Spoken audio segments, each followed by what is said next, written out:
kanga ko ko pesa yo ndeto bakana lingala mukako soane tombozali ko bunda parce que la majorité ya bilingue na mboka na biso basi ba formaté biso soko kuta ina ndekwazo biso mon cher luka parti za na pouvoir se retrouver mboko yo ko bongisango. Alors quand nous voyons, nous constatons quelques esprits libres, rares, au bazali ko zoba risque dans des pays sous-développés. Quand vous ne glorifiez pas, ce que vous avez la mabo côté bo bazali na pouvoir, ba risque ezali ebele, autant muso bimio ko zongate. Alors quand on a des esprits comme ça, entre autres bino na kati ya kondima ko se sacrifier, ko kota babolo ko makambo ebele, moi sincèrement, vous a parmi bato na respectaka par rapport na etumboza ko bunda, puis que lobby tokoka ko léguer na ba génération future un avenir meilleur. Biso tende to tebisaki nzambe to botra ba congolais. Nzambe peta sala ki erreur pour atinda biso ba congolais. Ezali kaka malchance tozui ya kozwa une classe politique depuis des années oyo bazali na conscience te monde na tezali ko kamwa malgré ba potentialité tozali nango, mais nous sommes devenus la risée du monde à cause ya médiocrité ya biso moko. C'est pourquoi na pesio mukako soto ko ba kubunda etumba oyo Lumumba a sacrifié sa vie. C'est parmi ba obato ba motiva kanga. Quand je vois son âge, moi aujourd'hui je suis plus âgé que Lumumba, dans moins de 35 ans. Quand lorsqu'il écrit la lettre à sa femme, a ebi siki moi azo ebisa moi sine na ebite tam susu soki mukande ko komela yo menaza ko linga ke avenir ya Congo ezala meilleur bato zo mona bazolu kanga te bazolu kande Congo. Alors ezali malobo e motiva kanga. Ce qui peut te lobby to kolobate to kokufa kaka. Ce qui peut te lobby to lobby et bakaka ki un jour to koleka. Alors c'est to ça la part na biso pour que kombo na biso pe comme manakati ya makanisi ya bato ata un jour to kozalaka te ba ko kolobake to salaka quelque chose lokola ba Lumumba lelo soko ke na Allemagne na reçu partout dans le monde on parle de lui yango na pesa ki on a sepela ki na ko lobana caméra na etumbo zali ko bunda kolembate un jour tukotikala bakokuma bakombo na biso na kati histoire na oyo sotori ko sala. Merci beaucoup. Réaction nanga eza ingeta d'abord bazolanda biso ingeta qui veut dire pour na bato nanga mikolonozo pourquoi ingeta l'axémine ainsi soit-il tu as le bossa mosala nzame mais n'entrée de jeune biso pasteur Serge Taboko apport église na politique dans politique ya mboka mo quelqu'un parce qu'on parle de la RDC plutôt apport ya église to pe ya bino basali na nzambe na kati ya ba situation politique ozoko tumisa mboka na biso République démocratique et ko za la nini et puis boko procéder comment bon malgré si je ne sais pas moko ya mutu ya penza ta ezali muke mais en passant seulement to kokene na lombango problème ezali que depuis histoire ya humanité les penseurs bato bakanisa ki to ba philosophe pona ko kamba bato amonaki que monde ezalaki basé na ba conflit de guerre depuis l'antiquité si na ba moyen âge bato bazaki toujours ko bomana ba rapport de force ezalaki pona ko ba ko récupérer ba mabele to ba espace pona bien-être ya bato. Alors ba musubaki ko conclure ba biki no soko lingo diriger mutu malamu esengeli ko eba ko dominer sur le plan spirituel parce que soki kako beti mutu kangi mutu un jour ako toujours ko se révolter pour ko venger mais soko dominer mutu spirituellement ko dominer ba siècle belé ndeto monake ke esalimaki bongo na mokuse par exemple ko mona depuis na histoire ya Rome antique ko mona ke entre autres l'empereur constaté je crois na 3e siècle azoki likanisi ya kokoma se ko se transformer akoma chrétien parce que on va ba romain akoma chrétien pour que akoka ko évangéliser o évangélisation na kati ya christianisme ya kotaki ezaki po kaka teke po bato babongola motema mais ezaki pe pona koyeba ko esala expansion to ko dominer ba to na sena mokili oyo yango basalaki ke omoni empire wana ezalaki empire moko ezalaki na makasi mingi na kati ya mokili c'est-à-dire ezalaki mission moko ezalaki accompli. L'empire romain a pu étendre espace na partout aux unes européennes au Kenya Moyen-Orient na Occident partout à Tambolaki kino et pas na biso na Afrique awa bakokaki kokisa vision na bango bazalaki nango surtout à travers alors ba société pe belé ba topé belé ba politique belé sima mikobaki komona ki théorie wana ezaki malamu mingi pona ko wela tango to komona ki même Mobutu tango azui indépendance sur le plan pardon, tant que les coups d'état et sur le plan sociologique, parce que dans la sociologie politique, tu ne peux pas diriger les gens, ceux qui culture politique, soit culturellement, vous avez partagé la valeur,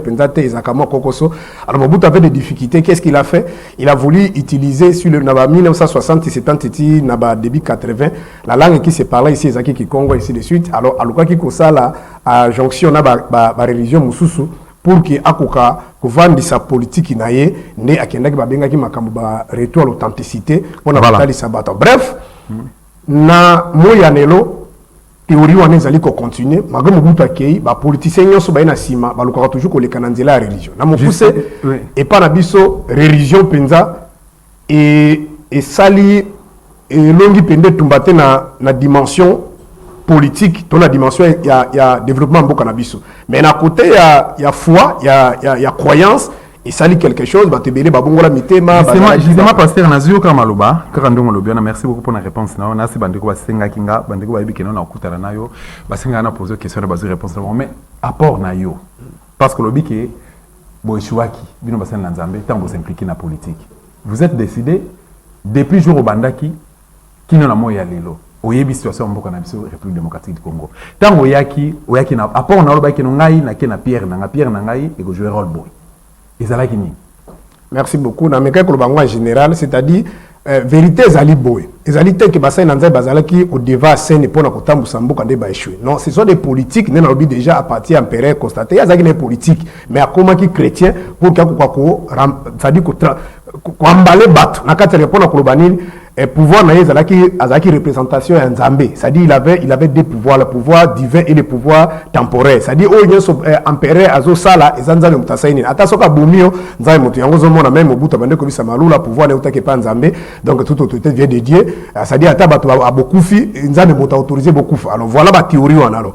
Ngai ce qui est vrai nazali mwana Nzambe naza musena Nzambe biso so majorité surtout ba congolais tous ba catholique mais indépendamment de la volonté na ngai na longwa ki église catholique ngai moko kaka boye nazaki na trop petit alors c'est ça qui na se retrouver na kati na ba église de réveil par rapport na makambeza qui lié na foi mais par rapport à la réalité mboka na biso ndezo liko kenda ezali pe na ko baka Nzambe moko a permettre que tango na kei na université na tanga classe na kenda na sa médecine ça n'a pas été j'ai eu beaucoup de difficultés na ko se retrouver na kati ya sciences politiques alors tango na tangi kuna na se rendre compte que makambe bele bande ko bisabiso ezaki penda bongo te sciences politiques tope politique ezali lolenge nde bato a définir kango te makambo lokuta te politique ezaka lolenge ya kokamba mais biso to kotaki démagogie alors na boyebi pe mukia makambo na Nzambe nazana ngotonga bandi ko sala ba débat na pona kuluba makambo ya Nzambe et sala ki implication pe ya ba question ezali lié na mboka eko akozala ndeto kwa ko pesa pe ba réponse na biso alors pour na ngana mokuse na makambo ezali nini na lukaka komeka komema lumière na kati ya oyo ba maka. Qu'est-ce qui se passe? La plupart des politiciens, ceux qui ont du pouvoir, ou bien qui conserver le pouvoir, utilisent maintenant la religion. Parce qu'ils savent que, les politiciens savent que la plupart des gens, foi na bango, ils sont liés ou bien ils sont redevables à l'autorité spirituelle. C'est pour ça qu'il y a poussé les problèmes de l'autorité spirituelle. L'autorité spirituelle, c'est que si vous avez un serge, vous avez un par exemple, apôtre Paul dans Romains, chapitre 13, que tout pouvoir vient de Dieu. Alors, ce qui est un homme, un leader spirituel, que vous avez un serge, vous avez un ata yiba ki d'élection nza mutatie wana et ba croyant ba kondima alors monique sali que ba politiciens ils passent derrière les hommes spirituels pour manipuler ba foi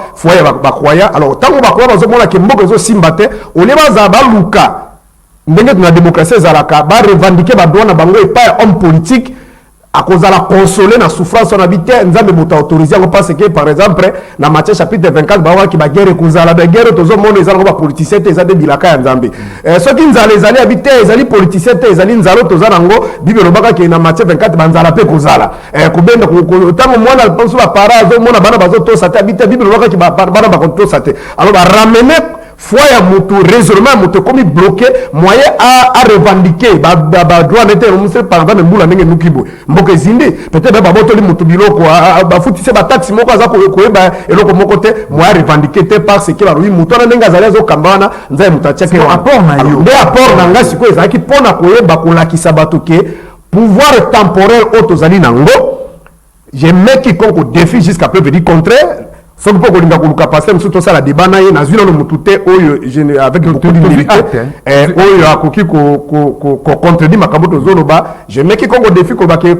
pouvoir temporaire oyo nzai mutazo pesa ngo non même na Israël c'est quand important que christianisme kuna ba bakateke nzai mutapesa ki pouvoir donc pouvoir oyo nzoto oyo na démocratie ta kutolongwa ki na moyen âge pose wa yango ezana ba élément ezali élément mibale ya mutu ezali la compétitivité ou soit la méritocratie na légitimité c'est-à-dire avant papo na yo il faut zala na nzebi na domaine moko songolo oyebi nde oteki babenga ka vision to projet de société na yo baninga baponi yo tant baponi babenga ngo légitimité c'est-à-dire outi pas peuple nde na démocratie pour kamba bato il faut outi pas peuple mais peuple pas pour nous il faut zala na nzebi na domaine moko songolo alors nde ba élément moteur evandisi na kati ya gestion na démocratie yango wana alors okoki pe kozala na bakanisi malamu na démocratie oui o lobaki mais tant komi wana osali yango te populaire peuple pas ko boto légitimité na bité to lingio lisu te parce que la démocratie par exemple na ka ya mboka na biso na article 5 ya konso abiki pouvoir peuple ne mutapesaka bakambi ya mboka conformément na article 94 ya konso bakambi ya mboka bazali bana misala ils sont redevables na population donc voilà ndenge c'est ma mboka bapaya yango benga ngo pouvoir temporaire ils ont dossier autofondement tout ça débat par rapport à yango autorisé pour nous débattre ensemble pour t'informer bandeko ba na biso tout impressionnant par rapport arriver à la République démocratique du Congo nino retena ki to nini oyo ozelaki aloba oyo aloba kité. Bon, merci beaucoup. Pape Lokola, père spirituel et bandeko na biso ya catholique, azali na casquette mibale. Azali Lokola pasteur ya église universelle église catholique, azali pe oyo Vatican na ndenge ya kozana bango bazali comme président de la République, c'est un état. Alors, tango azoya dans un pays, azoya pe mingi na casquette mibale wana. Casquette ya liboso comme évangéliste et na mimesa na bango mingi na catholique bakenda ka mingi ba pèlerinage na bango mingi za kana bisiko moi poko so ezali to pe bisiko bazolinga ba évangéliser ça dit bisika moi mitungisi ezali bato bazana ba pasi ya banzala ba makambo ibelende ba lokako ke mako mona te ke papa kenda ki soki pe États-Unis d'Amérique akeba pays za stable ezani bakenda ka mingi te a même soki pe ko sala voyage abongo ko sala voyage moko peut-être discret mais bakenda ka mingi za ka pour évangéliser surtout na ba pays du tiers monde bisika bazana besoin ya ko évangéliser alors na lolenge wana ezaki confort moral pour na bandeko na biso bazali na kati église catholique mais problème penza oyo ba congolais en dehors baza ba catholique bazalaki nango ko bakokai ko s'attendre pas ezali ke na niveau na comme chef de l'état c'est-à-dire na azali mungongo na ye to makoki azali nango azali une grande icône azali une grande personnalité akoki pe ko loba akope ko influencer politique mondiale parce que ba kambibeli ya mokili oyo bazaka na limemia mingi na ye c'est-à-dire akope ko lobabi keto likambo boza ko sala oyo eza malamu te bakope ko yoka ye voilà na sens wana nde oyo ba congolais belé no baza ba catholique baza ba catholique te baki ke soki muto wana ye réalité mboka na biso eza nango akokipe ko benga biso ba Joe Biden akoko benga ba président bazali penda na mwa makoki na mokili bakoko koloba stop makamole kwa kosila tope ko benda matoi ba o baza ko kamba wa te botika likabotika bakokipe ko banga par rapport na munene mutwana za nango parce que ezala sur nanga ki même makambo tozaki na mona élection à 2016 soki ne mosengo atele makateta alikaki na nzela ya église catholique était ndeko journaliste tango souti le lombe kabila za na kati ya bokonzi donc alors esengaki ba Congo bando zila na lolengi wana mais poto zo solution pena si ça montono poto zo solution penda ekosuka kana yete parce que ye alata toujours casquette on a même soki ko sala interpellation to ko sala ba démarche na alingaka na lolengi na bango ya ko kamba to na lolengi na bango ya ko batela ki sacré na bango balingaka te ba lobango publiquement ba sala ngo mingi ya ko batama mais réalité ya Congo isa penda biso moko okomona ke analyse ezali me bandeko bazo sala ngo bandeko na bino ba journaliste basali yango na ba chaîne même na ba France kuna na ba Belgique balobi ke après départ ya papa awa balobi ke mais qu'est-ce qui se passe que na Ukraine na Russie to moni bitumbe ezali kuna mais molongo mobimba to ba pays belé ba grande puissance bali ko soutenir Ukraine mais qu'est-ce qui se passe na Congo ba baliko mais analyse ezali na mokuse zaka makambo to lobaka na landaki na CP na analyse moko ndeko na asala ki espère wana ya relation internationale lui que non les problèmes qui se passent au Congo est le panier ou etobuki. Si vous avez un panier, un panier troué, bakende kotuka mai, eza baza konyokola. Donc Congo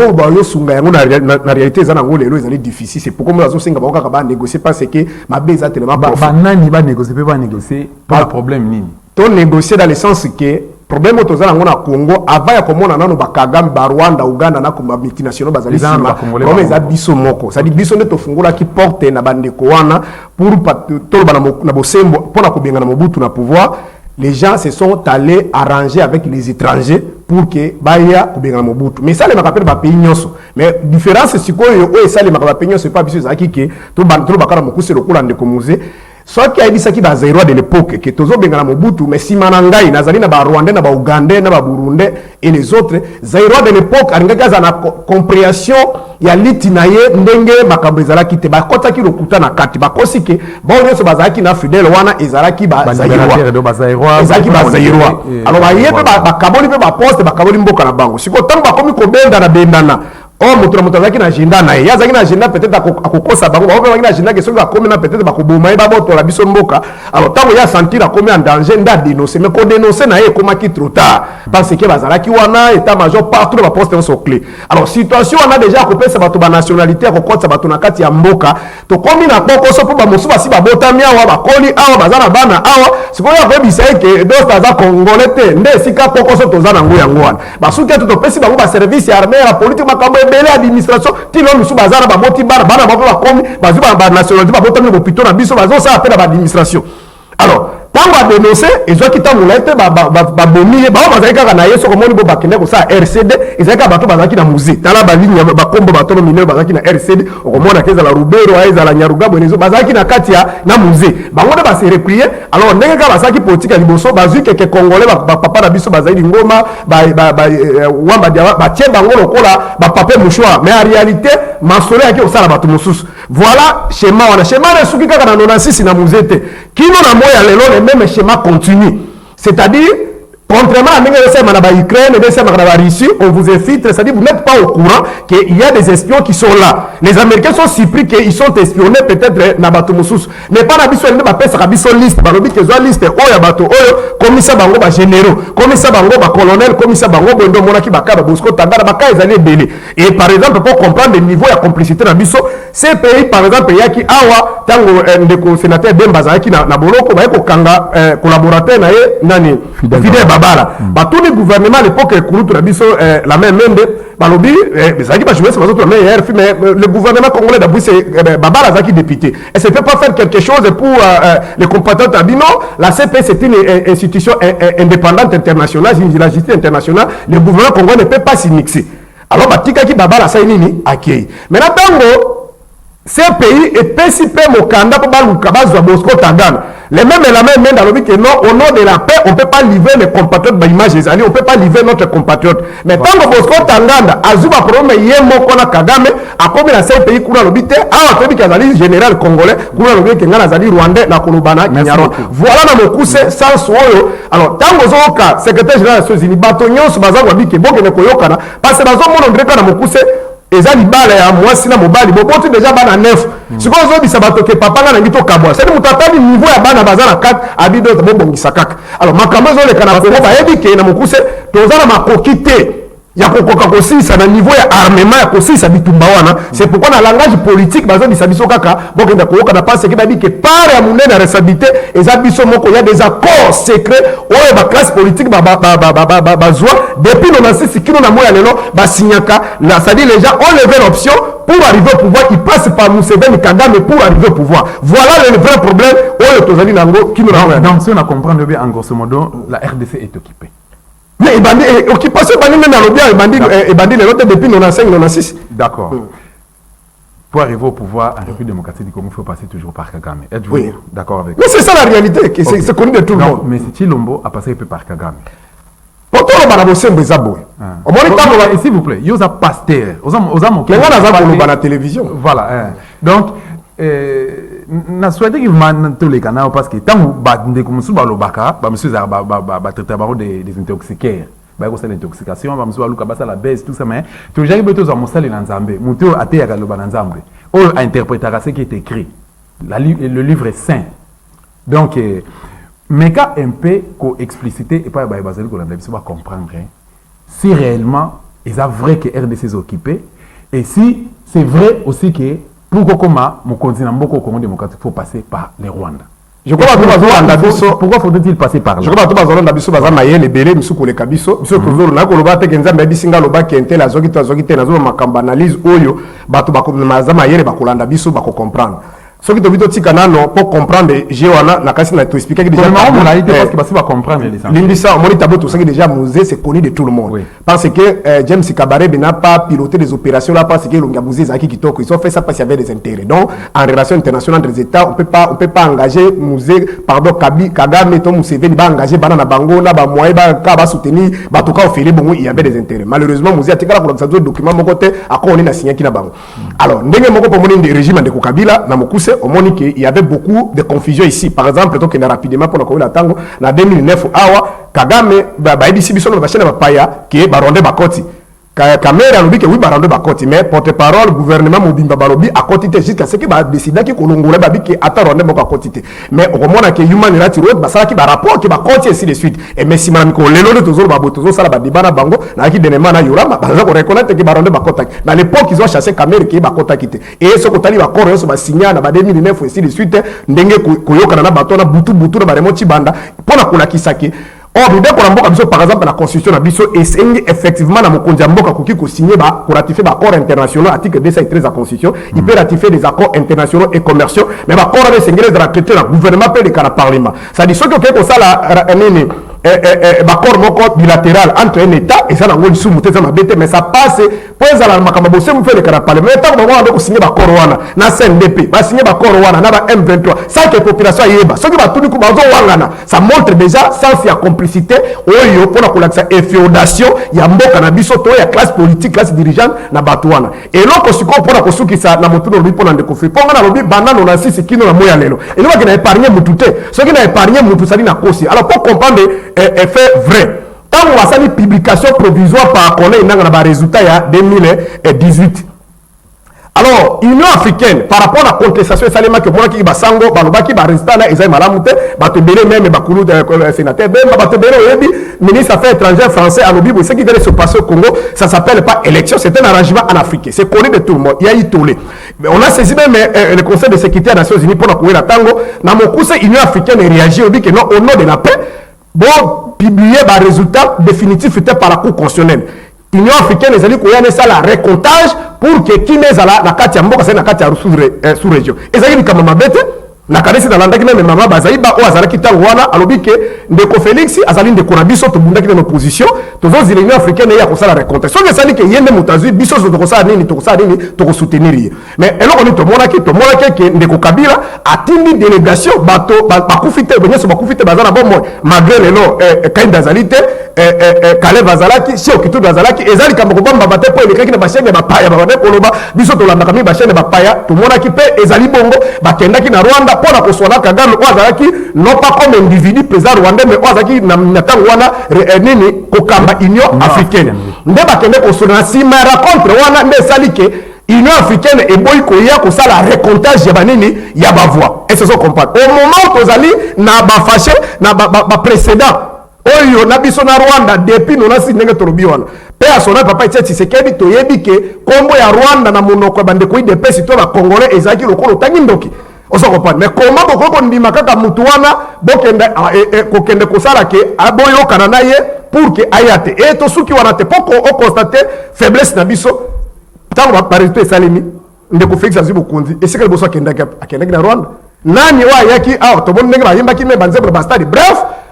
Il y a eu beaucoup d'accords, donc on même dit là qu'on confirmé à Waketo, parce que ma matière première, il y a un carnet d'adresse. On y a soit un salamaki, il y a parlement. Voilà l'essence, il y a une féodation, il y a des institutions à Mbokanabiso, par ces gens-là, parce que la classe politique est redevable. Nabatouana, ils savent que, vu la réalité, vu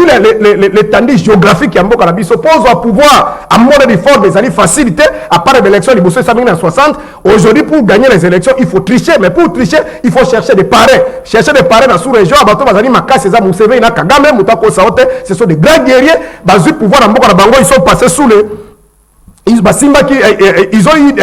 ont touché les cadavres, les sangs de leurs frères pour que Museveni ait au pouvoir, pour que Kagame ait au pouvoir. Donc ces gens-là, ce sont de grands dictateurs. Donc on croit qu'on ça l'alliance dans Bangote. Ce que mon moto est démocrate, on ça l'alliance dans dictateur, il faut qu'on nous fasse ces explications dans ma cambouane. Voilà sans s'il y a ben mise au Kagame na Museveni au Bazali na ngona mboka na biso et derrière bango, il y a des multinationales. Au bande ko belé peut même la image na édition na oyo ba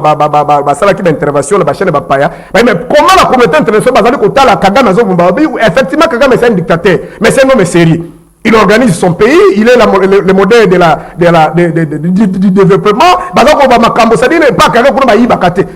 Kuna ba yibakate soko yibo ke. Mais bango bazo yiba pas ba voir. Eh, te bazo yiba pas voir, ça dit OK yibi pas bon c'est pas non moko. En plus élément moko ya suka yeba ke Kagame na Museveni ndenge ba vandi wana comme ils ont tué les gens pour arriver au pouvoir. Défi na bango ezali kaka il faut ba développer ba mboka na bango pour que ba boto la ba benga en politique les éléments de langage na ba adversaire na bango. Voilà. Nde ko sala ke oh bazo zo richesse facilement wapi na Congo nde bazo zo alors ils sala ke ba Rwanda musina ba Uganda ba tala bi ah magwe ba tango baza ba dictateur mais mboka na biso sala ils ont kenda liboso. Voilà. Moi pasteur